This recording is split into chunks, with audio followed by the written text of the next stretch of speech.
की पीएम भी चरण पखारे, सीएम भी राह निहारे।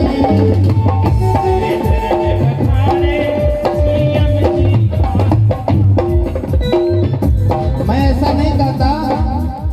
ऐसा नहीं कहता कि मैं राजनीतिक शब्द का प्रयोग कर रहा हूँ, लेकिन मैंने देखा है कि अपने देश के प्रधानमंत्री जी भी नींबू पानी का व्रत रह जाते हैं 9 दिन। कहीं न कहीं भक्ति है भगवती की।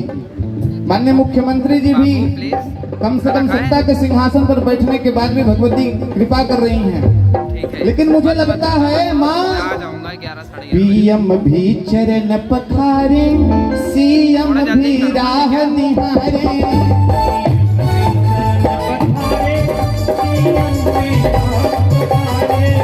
पीएम भी चरण पखारे, सीएम भी राह निहारे।